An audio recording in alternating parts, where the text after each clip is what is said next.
Everyone, welcome back to the Vidyashree YouTube channel. कैसे हैं आप सब? उम्मीद करती हूँ आप सभी अच्छे होंगे, अच्छे से अपनी प्रिपरेशन कर रहे होंगे एंड ज्यादा से ज्यादा टाइम को यूटिलाइज करने का सोच रहे होंगे। तो ये वीडियो सभी सीए फाउंडेशन एस्पिरेंट्स के लिए है जो जून में अपीयर होने वाले हैं। ऑल्सो ये वीडियो सितंबर एस्पिरेंट्स के लिए बेनिफिट कर सकती है, क्योंकि आप लोगों को ये पता चल सकता है कम टाइम में ज्यादा कोर्स कैसे रिवाइज कर सकते हैं, कैसे बार बार उसको रीड कर सकते हैं। तो चलिए बिना टाइम वेस्ट किए वीडियो को स्टार्ट करते हैं।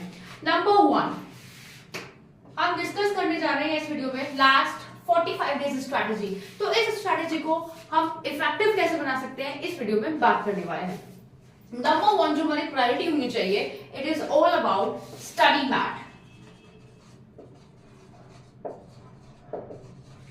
हाँ जी, क्या हमने स्टडी मैट को अच्छे से पढ़ा है? क्या हमने चारों ही सब्जेक्ट्स को स्टडी मैट से घोट घोट के पी लिया है? क्या हमने चारों ही सब्जेक्ट के स्टडी मैट से क्वेश्चंस प्रैक्टिस करे हैं?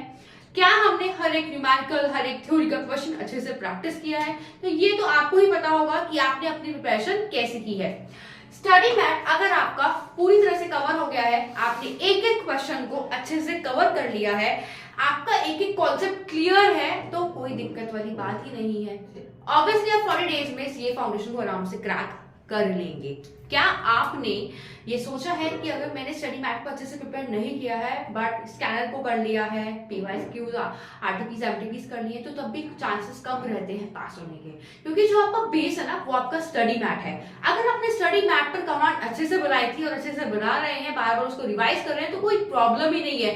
बट अगर आपका स्टडी मैट अच्छे से कवर नहीं है, आपने उसको अच्छे से प्रैक्टिस नहीं किया है, सिर्फ एक दो बार प्रैक्टिस करके छोड़ते, एक दो बार रिविजन कर लिया, तो that is not sufficient, that is not enough. वो आपकी मिस्टेक है, वो आपका फॉल्ट है।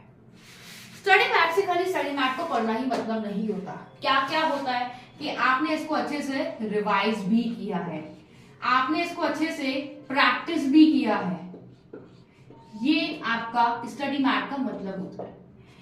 एंड अगर आपने स्टडी मैट को अच्छे से पढ़ा है और बाकी जो मटेरियल्स होते हैं एकेडमी के ऊपर ध्यान नहीं दिया है, तो बहुत अच्छी बात है। देखिए स्टडी मैट अपने आप में सफिशिएंट है, इसके अलावा कुछ प्रैक्टिस करने की नीड नहीं है। अगर आप अभी तक भी स्टडी मैट नहीं पढ़ रहे थे, तो आपके पास एक गोल्डन टाइम है कि 40 to 45 डेज का जो पीरियड है ना, आपके पास एक गोल्डन टाइम है कि इस पीरियड में आप स्टडी मैट को ही कवर करिए, स्टडी मैट को ही प्रायोरिटी बनाइए। जो ये स्टडी मैट है ना, ये आपकी प्रायोरिटी होना चाहिए इस टाइम। अगर ये आपकी प्रायोरिटी बन गया है और बना रहे हैं, तो आपको पास होने से कोई भी नहीं रोक सकता। बट अगर आपकी ये प्रायोरिटी नहीं है, तो आप डेफिनेटली फेल हो जाएंगे। फिर कुछ ही कर लीजिएगा, कितने रिग्रेट करिए, किसी को कोई फर्क नहीं पड़ने वाला। इसलिए स्टडी मैट प्रैक्टिस करना स्टार्ट कर दीजिए। ओके, अब बात करते हैं नंबर 2 की। नंबर 2 क्या होना चाहिए? नंबर 2 रिविजन, वो भी मल्टीपल टाइम्स।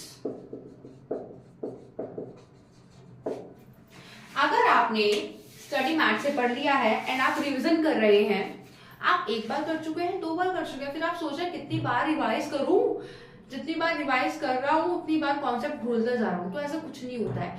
जितनी बार आप रिवाइज करेंगे ना, उतना ज्यादा आपको अच्छे से पता चलेगा, अच्छे से दिमाग में सेट हो जाएगा कि हाँ इस क्वेश्चन का ये आंसर है, इस क्वेश्चन का ये प्रोविजन है, ठीक है ना। तो जितनी बार आप रिवाइज करेंगे उतना ही अच्छा रहेगा। ये मत सोचिए कितनी बार करना है, जितनी आपकी कैपेबिलिटी है, जितना आप कर सकते हैं उतनी बार रिवाइज करके डाल दीजिए। ओके, थर्ड प्रायोरिटी आपकी क्या होनी चाहिए? अब आपको लॉन्ग सिटिंग आवर्स लगाने शुरू करने हैं। एक बार में आप 4 आवर्स की लॉन्ग सिटिंग लगाएंगे। हाँ जी, तो नेक्स्ट आपका क्या है? Long sitting hours. Long sitting hours का मतलब क्या होता है? जैसे आप पढ़ने बैठते हैं तो बीच बीच में आपका उठते रहता है। जैसे आपका 1 आवर कंप्लीट हुआ, आपने फिर 15-20 मिनट का ब्रेक ले लिया। बट लॉन्ग सिटिंग आवर्स में आपको एक साथ 4 घंटे तक पढ़ना है। उसके बीच कोई भी डिस्ट्रैक्शंस नहीं आने चाहिए। जहां डिस्ट्रैक्शंस एंटर हो जाते हैं हमारी लाइफ में, वही हमारी लाइफ खराब होना स्टार्ट हो जाती है, वही हमारी जो ग्रिप है वो खराब होना स्टार्ट हो जाती है। इसलिए अपने आप को प्रायोरिटी बनाइए एंड इसको फॉलो करिए। बहुत ही इंपॉर्टेंट स्टेप्स है, बहुत ही इंपॉर्टेंट पॉइंट्स है जो आपको ना चाह के भी फॉलो करने पड़ेंगे। अगर आप इसको भी फॉलो नहीं करते हैं, अपनी मनमर्जी करते हैं, तो देखिए पास फेल आपके हाथों में कोई कुछ नहीं कर सकता। नेक्स्ट क्या है कि डेली आपको चारों ही सब्जेक्ट्स को इक्वल टाइम देना है। अगर आप अभी भी ऑनलाइन लेक्चर्स देख रहे हैं तो ऑनलाइन लेक्चर्स जिसमें आप क्या देख रहे हैं, वन शॉट, प्लस इसके साथ क्या होना चाहिए, आपकी सेल्फ स्टडी भी होनी चाहिए। अगर आप ऑनलाइन लेक्चर्स अभी भी देख रहे हैं, वन शॉट वीडियोस देख रहे हैं अपनी प्रैक्टिस को अच्छा करने के लिए, तो उसके साथ आपको सेल्फ स्टडी भी ऐड करनी पड़ेगी। किस लिए? देखिए, खाली लेक्चर्स को पढ़ के आपकी पढ़ाई नहीं हो पाएगी। जब आप लेक्चर्स को दोबारा से प्रैक्टिस करेंगे ना सेल्फ स्टडी में, तब वो असली पढ़ाई कर पाएगी। अगर आप सेल्फ स्टडी नहीं कर रहे हैं, खाली लेक्चर्स देखे जा रहे हैं, तो उस पढ़ाई को कोई फायदा नहीं है, वो वेस्टेज है। क्योंकि जब तक आप उसको रिवाइज नहीं करेंगे, सेल्फ स्टडी नहीं करेंगे, तब तक आपका बेस स्ट्रॉन्ग नहीं होगा। ये नहीं है कि जो आप पहले पढ़ चुके हैं वो आपको याद रहने वाला है एग्जाम तक, एब्सोल्युटली नो। जब आप उसको डेली बेसिस पे पढ़ना स्टार्ट करेंगे, तब जाके ही आपकी समझ में आएगा। आप उसको भूल भी तो सकते हैं। नेक्स्ट स्टेप आपका क्या है, जो मोस्ट इंपॉर्टेंट है, वो है कंसिस्टेंसी, जो मोस्टली एस्पिरेंट्स फॉलो करना भूल जाते हैं। अगर आप कंसिस्टेंसी फॉलो करते हैं और डेली आप 12 आवर्स अ डे पढ़ रहे हैं फॉर द 40 to 45 डेज, तो मैं कह रही हूं बहुत है। 12 आवर्स अ डे पढ़ रहे हैं 40 to 45 डेज, बहुत है। अपनी इस कंसिस्टेंसी को तोड़ना ही नहीं है। चाहे आपने खाना खाया है नहीं खाया, चाहे ढंग से सोए हैं नहीं सोया, बस पढ़ना मैटर करता है। सिर्फ 40 और 45 डेज की तो बात है, उसके बाद तो अच्छे से रहेंगे, आप नेक्स्ट ये इंटरमीडिएट में एंटर कर जाएंगे।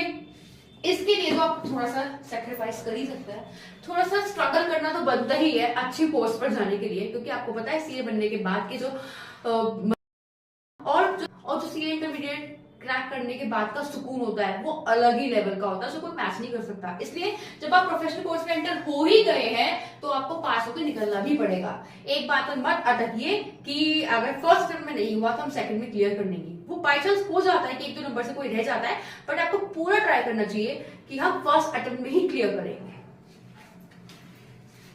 नेक्स्ट क्या है कि आपको एग्जाम में जाने से पहले पीवाईक्यूज, आरटीपीज, एमटीपीज जरूर प्रिपेयर करने हैं। अगर आप ये प्रिपेयर नहीं करते हैं ना, तो जो 50% बेस है वो आप अपना वीक छोड़ जाएंगे।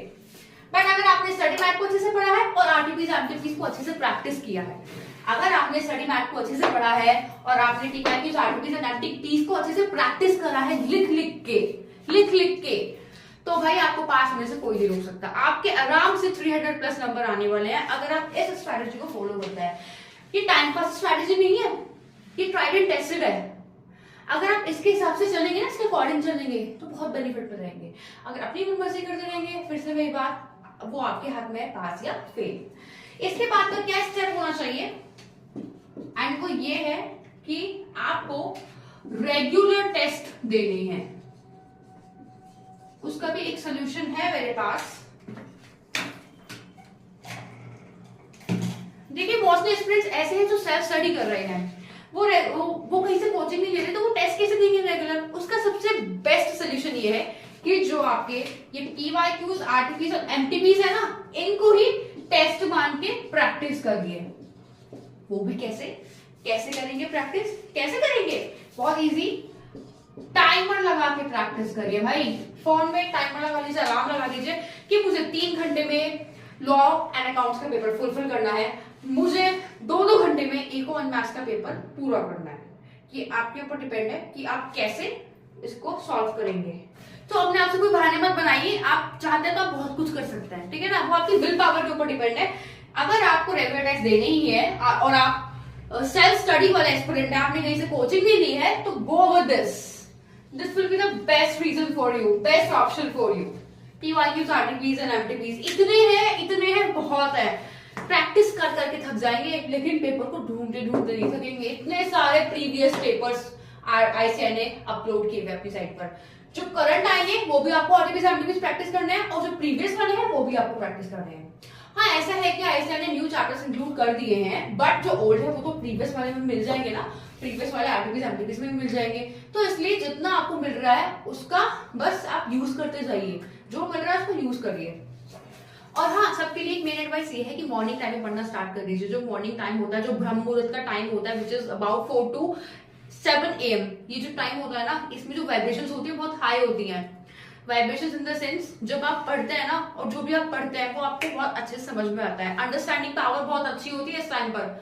चाहे आप करके देख लीजिए, पूरे दिन तो आप नर्सरी में फंसे रहते हैं कि कैसे पढ़े कैसे पढ़े। सुबह के टाइम थोड़ी सब्जेक्ट लेकर बैठिए, उसको लिख कर देखिए। जैसे एक क्वेश्चन पढ़ा है, एक टॉपिक पढ़ा, उसको लिख कर देखिए hand on, without any cheating. Book should be closed. अगर बुक बंद नहीं है और देखकर लिख रहे हैं तो उसको क्या फायदा? एग्जाम में क्या आपको कोई देखने देगा, या फिर आप अपनी बुक लेकर जाएंगे लिखने के लिए? तो प्लीज थोड़ा सा अवेयर हो जाइए और कैसे कैसे प्रैक्टिस करना चाहिए। अपना भी तो कुछ आइडिया लेके अपने पेपर पर अपने अकॉर्डिंग तो आपको कुछ प्रैक्टिस करना चाहिए ना। एक दो पॉइंट्स आप इसमें अपने भी इंक्लूड कर सकते हैं जो आपको बेस्ट लगे, जो हमारे अच्छे नहीं है। एंड हाँ, जो लास्ट पॉइंट है वो ये है, आपकी परफॉर्मेंस वो कैसे पता चलेगी? जब आप राइटिंग में प्रैक्टिस करेंगे, जब आप टेस्ट देंगे, और जब आप बुक को बंद करके अपने आंसर्स को सेल्फ लिख कर देखेंगे। That is the real point, performance. अगर ये आपका 80% है, बहुत है, बहुत है। अगर 80% पोर्शन आपका आराम से कवर है तो डेफिनेटली आप 300 प्लस मार्क्स स्कोर कर लेंगे। बट अगर इन पॉइंट्स में से आप 80.4 नहीं कर रहे हैं तो अब करने लग जाइए। आपके पास 40 डेज रह गए हैं, 40 to 45 डेज आपके पास है। स्टार्ट हो जाइए अभी से ही, कल से नहीं होना, अभी से ही होना है, अभी से ही करना है। चाहे कुछ भी टाइम हो रहा है, 1 घंटा तो पढ़ सकते हैं, नींद आ रही है 1 घंटा पढ़ सकते हैं। कल करने का मन करे तो उसके बाद पढ़ लीजिए, बट बहाना नहीं बनाने अपने आप से।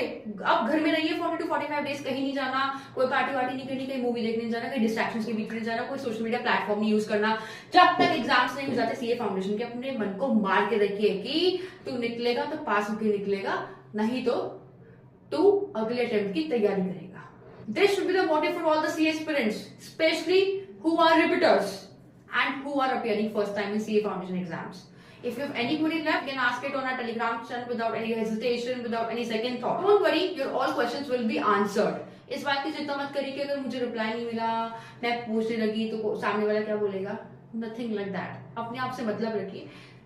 40 to 45 डेज तक सिर्फ आप हैं और आपकी पढ़ाई है। इन लाइफ में कुछ मैटर नहीं करता। अगर आप एक अच्छी स्टेज पर खड़े हैं, आप सक्सेसफुल इंसान हैं, तो लोग आपको पूछेंगे।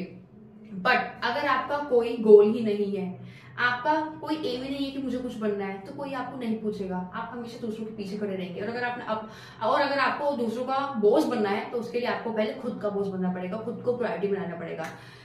अगर आपको ये स्ट्रैटेजी अच्छी लगी है तो कमेंट सेक्शन में जरूर बताइए कि नेक्स्ट स्ट्रैटेजी आपको किस टॉपिक के ऊपर चाहिए।